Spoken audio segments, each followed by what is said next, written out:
کیا سمندر کبھی بالکل بے جان ہو سکتا ہے؟ کیا ایسی جگہ سچ میں پائی جاتی ہے جہاں ہوا، لہریں اور وقت رک جائے؟ آخر کیوں اس علاقے سے گزرتے ہوئے بہت سے جہاز بنا کسی نشان کے غائب ہو گئے؟ اور وہ ڈائری کون سی تھی جس میں لکھا تھا ہم اکیلے نہیں ہیں؟ آج کی اس ویڈیو میں ہم ڈریک پیسیج کے اس خطرناک اور رازدار حصے کے بارے میں بات کرنے والے ہیں جسے دنیا ڈیڈ واٹر زون کے نام سے جانتی ہے۔ یہ کوئی افسانہ نہیں ہے، یہ حقیقی واقعات، ریکارڈڈ نیول انسیڈنٹس اور سائنٹیفک مسٹری کا سنگم ہے۔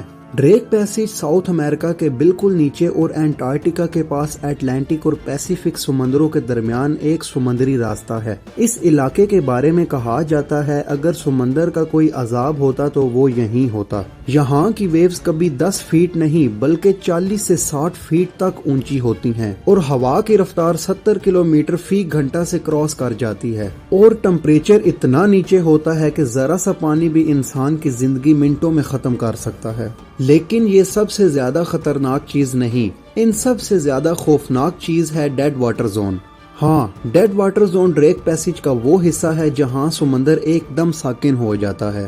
اس جگہ نہ ویوز ہوتی ہیں، نہ کرنٹ ہوتا ہے، نہ ہوا کی سرگوشی ہوتی ہے، اور نہ کوئی مچھلی دکھائی دیتی ہے، اور نہ جہاز کی رفتار سنائی دیتی ہے۔ سب کچھ زیرو ہو جاتا ہے۔ جہاں سمندر زندہ سمندر نہیں لگتا بلکہ ایک وادی جیسا سست تھکا ہوا بے جان لگتا ہے۔ سائنٹسٹ اس فینومینا کو سمجھنے کی بہت کوشش کر چکے ہیں، لیکن ان کی طرف سے ہمیشہ یہی جواب ملا ہے "We don't fully know yet"۔ اسے ڈیڈ واٹر کیوں کہا جاتا ہے؟ اس جگہ پر پانی کی سرفیس اور ڈیپ لیئرز کے درمیان ایک عجیب سی سلائمی فرکشن ہے جسے لگ بھگ کسی نے خاموش چین کے طور پر ڈسکرائب کیا ہے۔ یہاں پانی دوسرے پانیوں کو روک دیتا ہے۔ جب کوئی شپ اس زون میں انٹر ہوتی ہے، پروپیلر چل رہا ہوتا ہے، انجن فل پاور دیتا ہے، فیول جل رہا ہوتا ہے، لیکن جہاز رک جاتا ہے، بالکل جیسے کوئی نظر نہ آنے والی دیوار اسے روک رہی ہو۔ یہ صرف ایک تھیوری نہیں ہے، اس کا ریکارڈ ہمارے پاس موجود ہے۔ 1983 میں ایک کارگو شپ آسٹرا 91 انٹارکٹیکا کے لیے روانہ ہوا۔ ہر چیز نارمل تھی، صاف موسم تھا اور کمیونیکیشن سٹیبل تھی، مگر جیسے ہی یہ جہاز ڈیڈ واٹر زون کے قریب پہنچا، ویوز غائب ہوگی، ہوا بند ہوگی، کمپس کام کرنا چھوڑ گیا اور انجن فل پاور میں، مگر جہاز رک گیا۔ کریو نے پہلے سوچا کہ شاید انجن فیل ہو گیا ہے، مگر جب انہوں نے انجن روم چیک کیا، انجن چلانے کے لیے ہر کوشش کی گئی مگر وہ بالکل بے اثر تھی۔